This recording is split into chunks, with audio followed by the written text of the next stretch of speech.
গেতাফের বিপক্ষে মাঠে ফিরেছিলেন ইনজুরি কাটিয়ে, কিন্তু 12 মিনিটের ব্যবধানে সব ওলটপালট হয়ে গেল। রিয়াল মাদ্রিদ নিশ্চিত করেছে রদ্রিগোর ডান পায়ের লিগামেন্ট এবং মেনিসকাস ছিঁড়ে গেছে।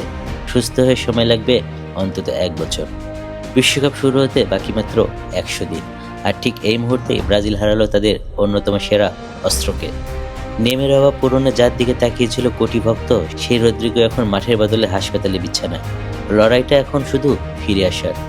রদ্রিগোর এই অভাব কি পারবে ব্রাজিল পূরণ করতে? ফুটবল যেমন গ্যালারি ভর্তি দর্শককে উল্লাসে ভাসায়, তেমনি কখনো কখনো নিস্তব্ধ করে দেয় এক নিমিষেই। রিয়াল মাদ্রিদ এবং ব্রাজিল ভক্তদের জন্য আজ তেমনি এক স্তব্ধ হওয়ার দিন।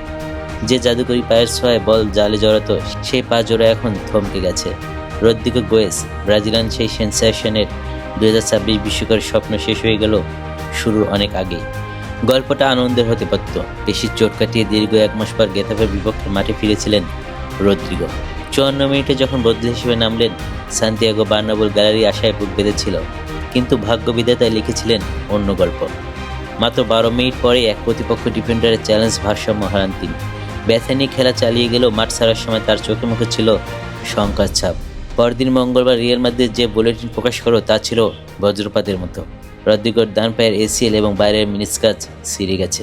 চিকিৎসকদের মতে এই ধরনের চোট থেকে পুরোপুরি সেরে উঠতে সময় লাগবে অন্তত 10 থেকে 12 মাস। তার মানে 2025-26 মৌসুমে তা বটেই। এমনকি আগামী জুনে শুরু হতে যাওয়া বিশ্বকাপের মঞ্চে তাকে আর দেখা যাবে না। ব্রাজিলিয়ান ডগ আউটে বিশ্বকাপের ট্রফি খরা কাটাতে রদ্রিগো ছিলেন সেলেসাওদের অন্যতম প্রধান ভরসা।